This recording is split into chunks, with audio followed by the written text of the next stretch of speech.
it's going to be good for the recovery, no? Na itong election na to. They want to be recalled closer to the election. So they just spend a little bit. No? Ito, there's no issue of absorptive capacity. You just have to spend. It's true. There's Diretso. no absorptive capacity issue here. Do it.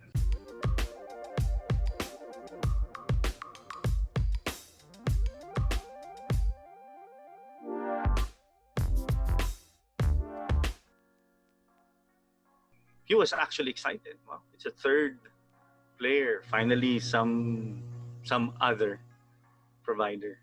I saw some preliminary costings. They're going to be half the price. Whoa! My view, hindi siya masyadong magbabawas ng subscriber sa iba. On the way you would approach 2021, would you be more cautious still given the data that you have? Or would you be aggressive that? Kasi siguro, giving context to this, no? The difference between January 2021 versus March 2020 was, hindi natin alam eh, what was this virus, how long the lockdown would be, and how can people move with it. But now, there's more data, there's more science. We've already seen how bad the contraction was. In your personal frame of mind, would you be more cautious or aggressive?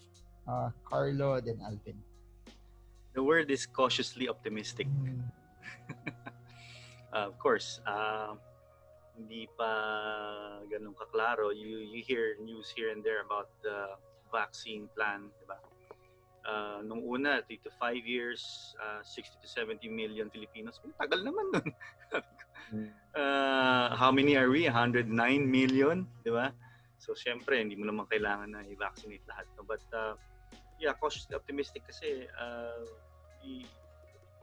unlike other advanced countries, nauna sila with their vaccination program and rollout. No? Tayo, we're still not there. No? Let's just be clear. No? If I'm mistaken, then correct me, diba? But I don't see. No? So, but at the same time, we know na because galing tayo sa mababang pace, definitely there'll be some bounce back, pero yun nga lang din, hindi talaga ganun taas as we expected or even pre-COVID levels. Of course not, so but still we're optimistic na may mga certain industries that would be far ahead than the others. One thing that I'm looking at is yung refrigeration, especially for vaccines na makakailangan ng ganun kataas na ganun kababa na temperature. If I'm not mistaken, that's the Pfizer one. So I think Moderna okay naman, even Astra. So but definitely may konting opportunity daw.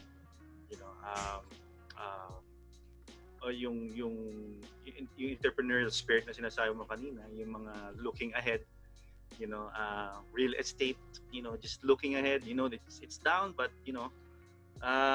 this is the best time to check it out and see, and see what's there.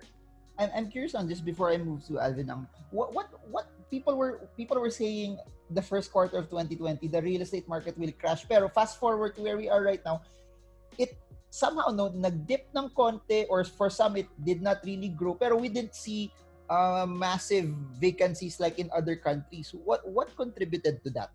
I think one source of that is yung consumption natin, diba? Is yung remittances. Remittances, in fact, are we're expecting it to be, hindi siya nag-grow this year, probably mga decline ng 1 to 2%. Pero just to see that, na 1 to 2% lang in decline, we're expecting mga 10 to 20% ang decline yan in the beginning. Nako, sabi niya, tatamaan ito, ganun. So, hindi, nagulat kami, na ganyan. It's resilient. So that plays into the consumption. We know that even in our own business, marami yun. Maraming mga OFWs that are into, they've been paying their mortgage through their earnings. So, just to think na hindi siya ganun kalalim, might play into what you were observing. yan, katulad nung yung sa retail, sabi, convert it into warehouses or I don't know, just be innovative in a way na to respond to the needs of the growing need for storage and making sure that products are delivered accordingly kasi doon na tayo, diba? At the same time keeping it fresh, especially for the food sector. As you take a look at data, you will see that really what you're seeing is that the behavioral change remained within the essentials. So yung kahit anong mangyari, people will protect the essentials, which is food, and then utilities, and then a little bit of entertainment, a little bit lang. So hindi nawawala 'yun di ba? Kasi most people are not able to work or move around. So that's still the key, and ang nakikita ko din dito critical yung critical yung logistics, Carlo said, and then the logistics industry I think has a lot of room because the competition is not so there's a lot of improvement desired there. So a major player that comes in that knows how to play around with logistics will really do very well. So iyan yung doon kasi yung mga existing ngayon nagka-cancel pa, yung or ang tagal mag-deliver ganyan. So you know that there is a lot of room for improvement there, and then warehouses like Carlo said, crucial yan.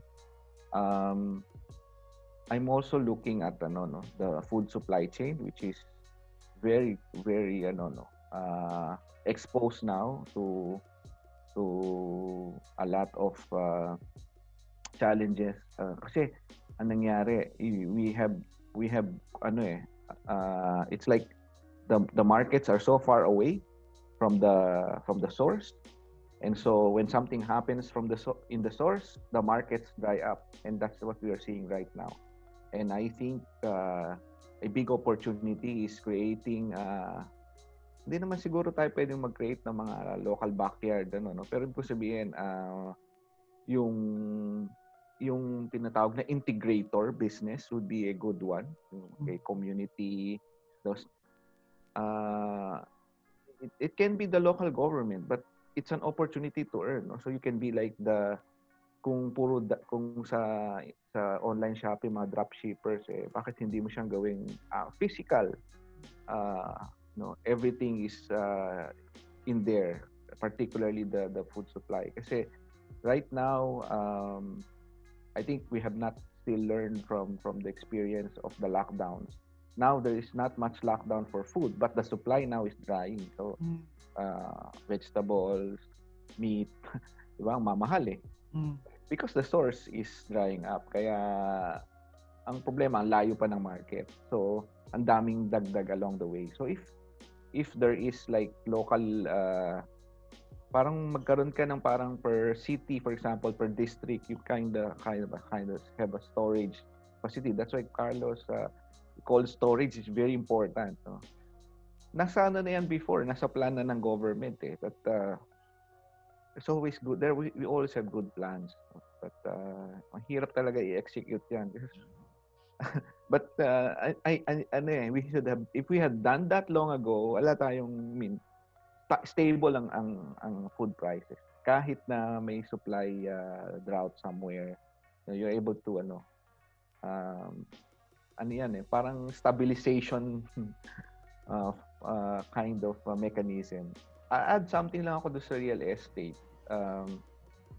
Ako, if I'm a developer right now, I would starve the market. I would not start serious big construction.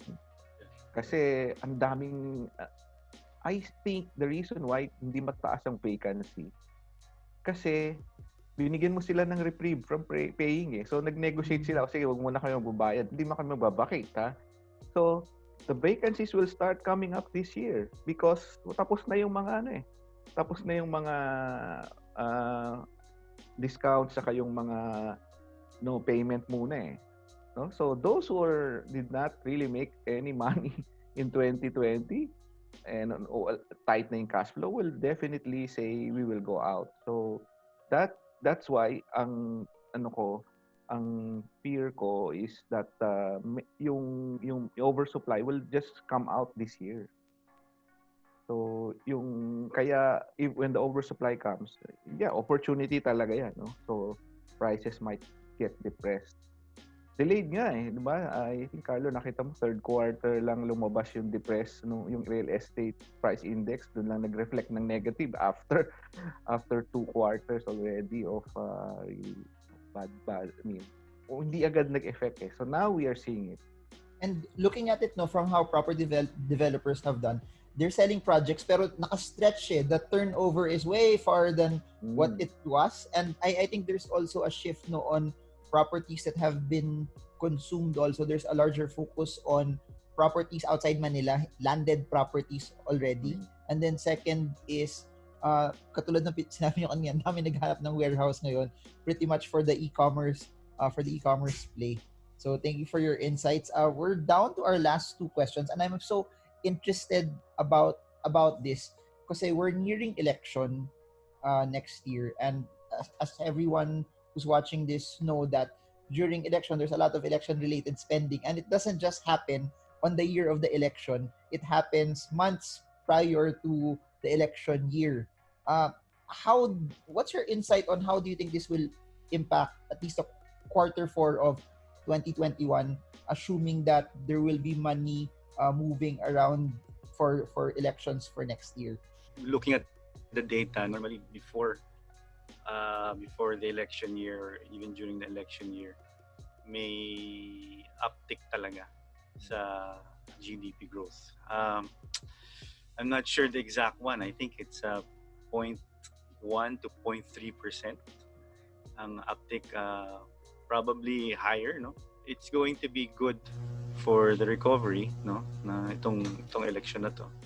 So in a sense na hopefully may lumabas na pera, no? Gamitin itong mga politicians natin. So and people that actually contribute to the politicians, no?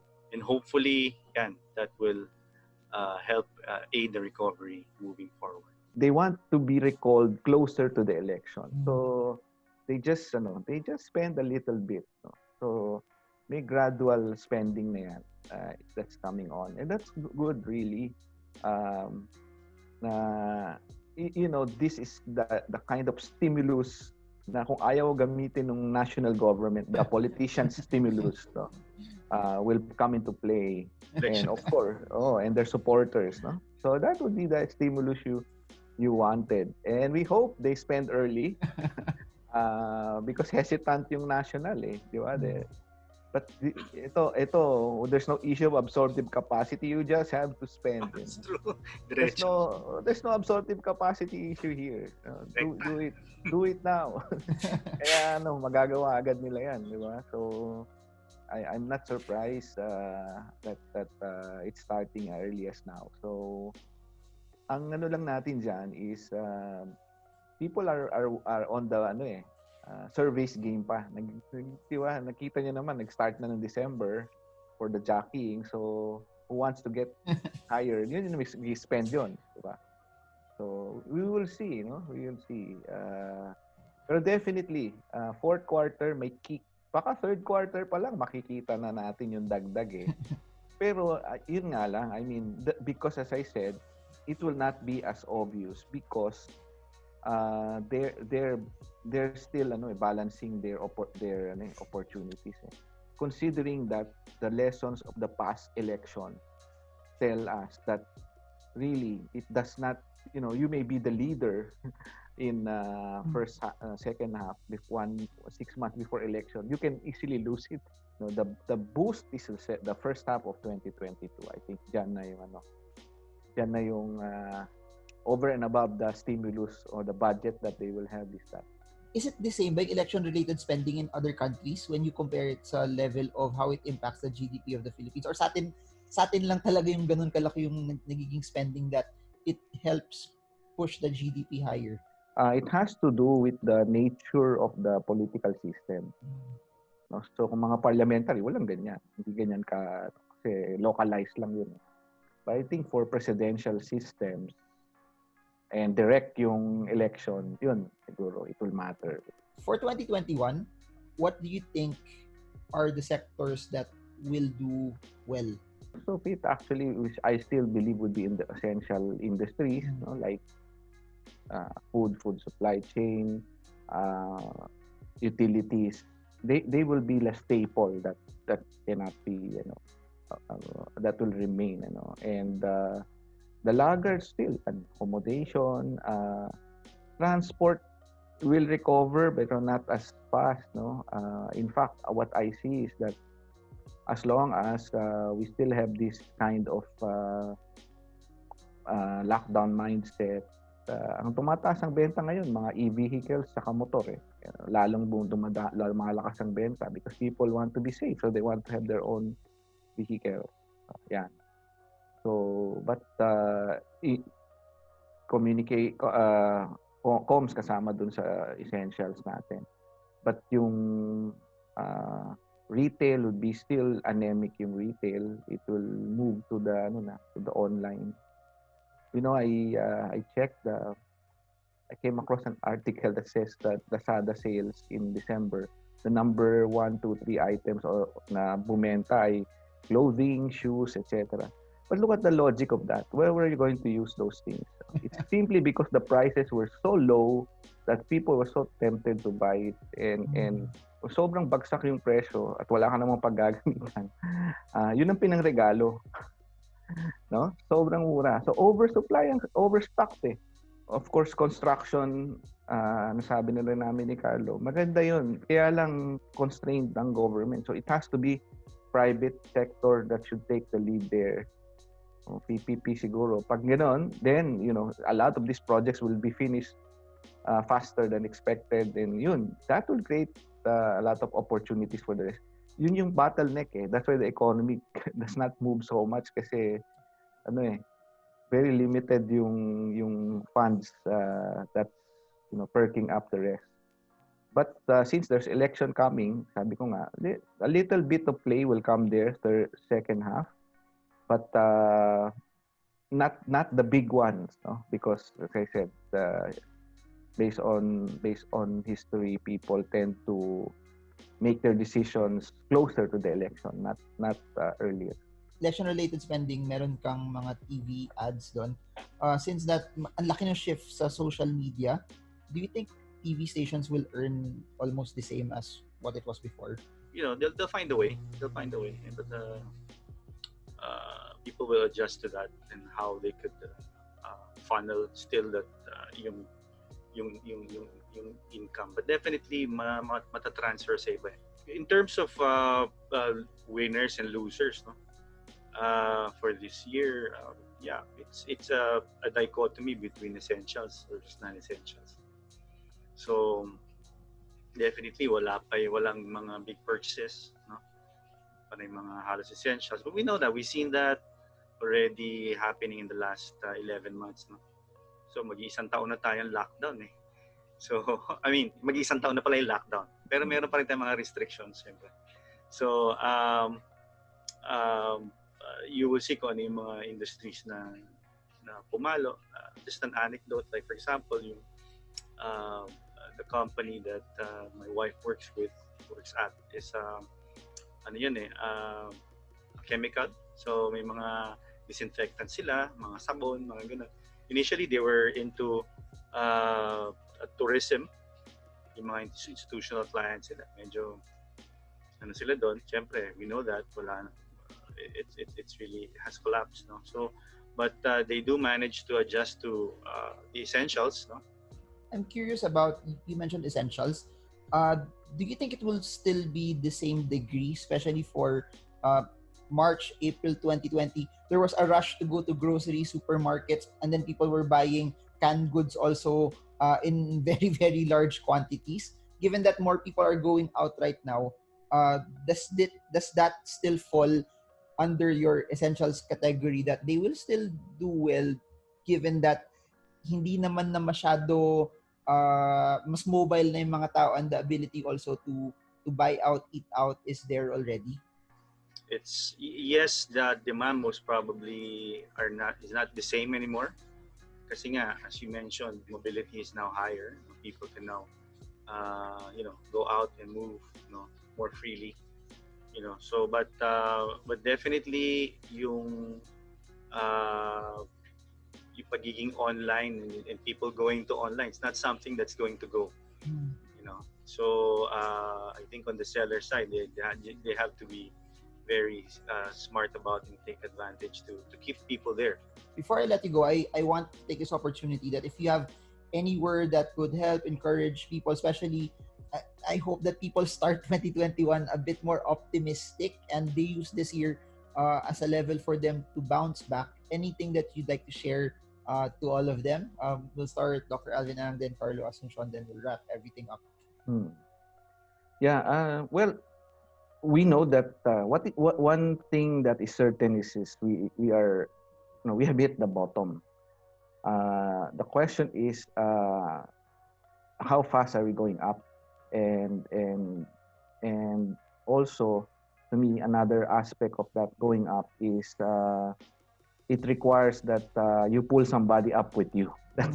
Because otherwise that going up will not make any sustainable sense, and that's critical right now. As I said, it's looking like a K because people who have extra, you look at the data on savings, people actually save more, but these are people who already have money, and that they're not spending, so they're saving, right? So the thing is, there's a lot more who don't have savings and have lost jobs, so they're pushed down further. So that's the reason why to me that's the logic while markets are rising, because people don't have anywhere to put their money on. I mean, so it can be any market, bonds, real estate, lahat tumataas yung may mga extra. And so to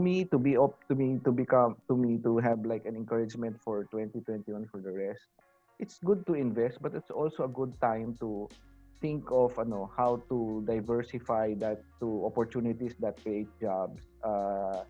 I mentioned some of it, and like Carlo also mentioned it. We can start doing some localized kind of economic activity because the national will take time. So yun yung mindset ko dito.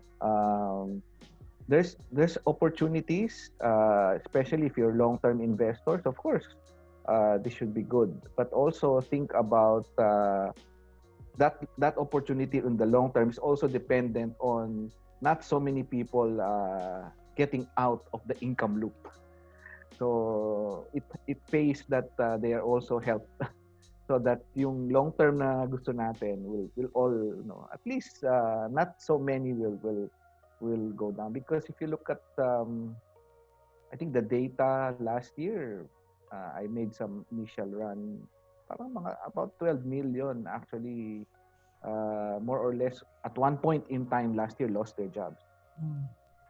But some of them already got their jobs back. But if you add yung talagang impact niya, ganyan kalaki.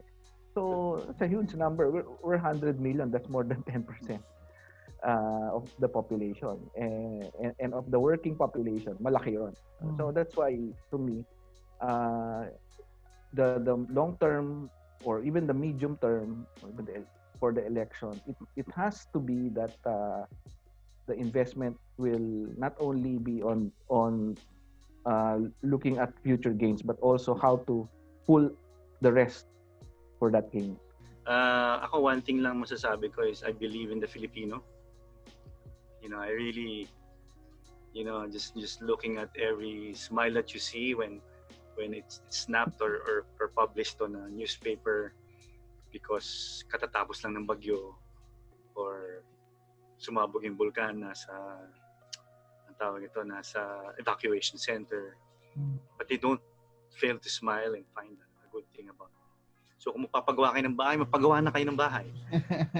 Ngayon, kung mag-start kayo ng business na tingin niyo mag-work, mag-start na kayo ng business para meron kayong ma-improve. So, yun. Got it.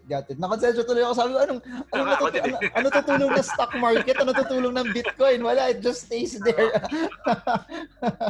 But anyways, thank you so much for your insights. And before I end, guys, to everyone watching this, this is an outlook on where the economy is. Pero sometimes, don't wait for the economy to get better. Make yourself better. Find ways on how you can generate that income. Sometimes what you do after your work, what you do after your 9 to 5 will also determine what extra income you can also create and do. Sometimes we don't have to limit our income into one source. We can create something either based on the ideas that they said from the internet or something that you can do on your spare time na instead na nag-Netflix tayo, use that time na nag-Netflix to build your get knowledge that could help you make more later on.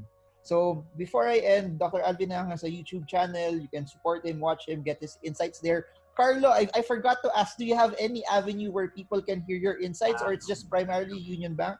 I've not been updating my YouTube channel. No? Medyo natigil ako.